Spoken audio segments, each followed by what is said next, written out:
wabarakatuh. Kami dari kelompok 8 akan mempresentasikan hasil dari diskusi kami, yaitu tentang sistem kepartian di beberapa negara, di Amerika Serikat, Inggris, Australia, Rusia, dan Cina.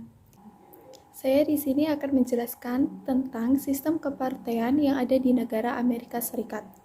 Amerika Serikat adalah sebuah republik konstitusional federal di mana presiden, kepala negara, dan kepala pemerintahan, kongres, dan lembaga peradilan berbagai kekuasaan yang melekat pada pemerintahan nasional dan pemerintahan federal berbagai kedaulatan dengan pemerintahan negara bagian.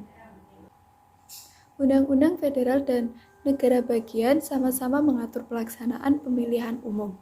Konstitusi Amerika Serikat mendefinisikan hingga keperluasan mendasar bagaimana pemilihan umum federal dilaksanakan dalam artikel 1 dan artikel 2 dan berbagai amandemen. Undang-undang negara bagian mengatur sebagian besar aspek hukum elektoral termasuk primari, kelayakan para pemilik suara melebihi definisi konstitusional dasar, jalannya lembaga pemilihan presiden di masing-masing negara bagian, dan jalannya pemilihan umum di negara bagian daerah. Selanjutnya negara Inggris. Negara Inggris adalah negara kesatuan yang bentuk pemerintahannya itu monarki atau kerajaan. Inggris dikenal sebagai induk parlementaria dan sebagai pelopor dari sistem parlemen. Inggris yang pertama kali menciptakan suatu parlemen workable, yaitu suatu parlemen yang dipilih rakyat melalui pemilu, dan kabinet dari parlemen adalah kelompok menteri yang dipimpin oleh seorang perdana menteri. Inggris menganut sistem kepartaian bipartai, yaitu dengan dua partai saja, yaitu basis partai konservatif dan partai buruh. Jadi dua partai ini jika salah satu memenangkan pemilu, maka yang menguasai kursi parlemen mayoritas itu dari partai yang memenangkan pemilu, sedangkan partai yang satunya hanya oposisi saja. Selanjutnya yaitu negara Australia. Negara Australia menggunakan sistem pemerintahan yang dibangun di atas tradisi demokrasi liberal.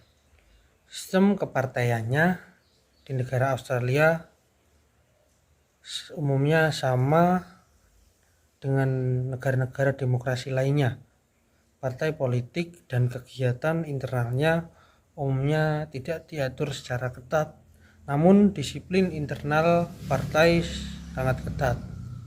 Australia memiliki sistem resmi pendaftaran partai dan pelaporan kegiatan partai melalui Komisi Pemilihan Australia dan komisi setara di tingkat negara bagian dan teritori.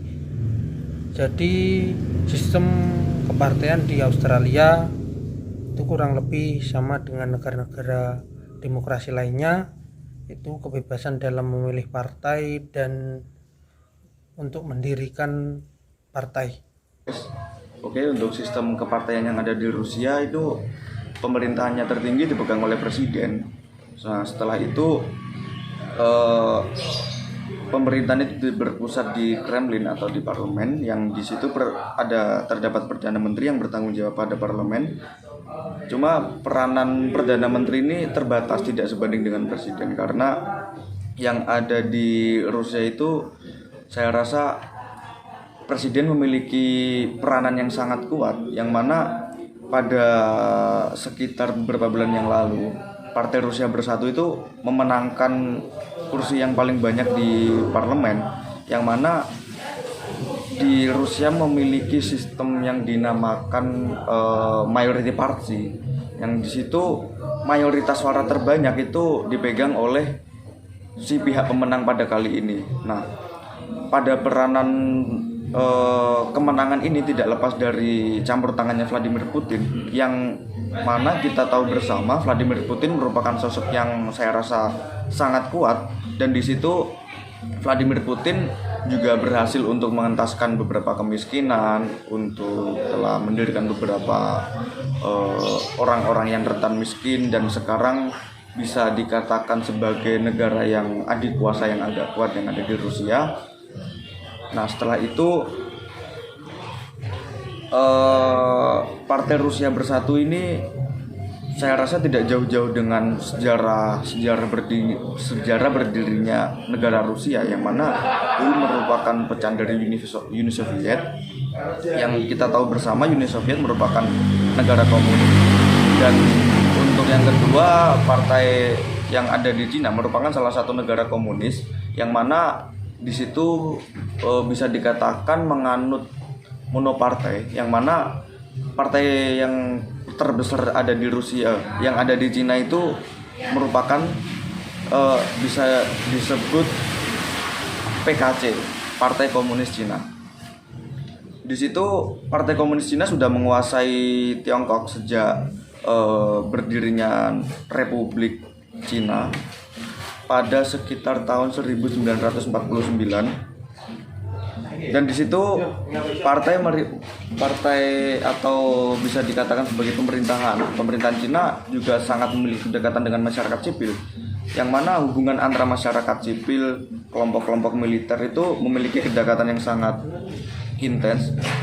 Partai Komunis Cina merupakan satu-satunya partai yang berkuasa sejak berdirinya Republik Rakyat Tiongkok pada tahun 1949, yang di situ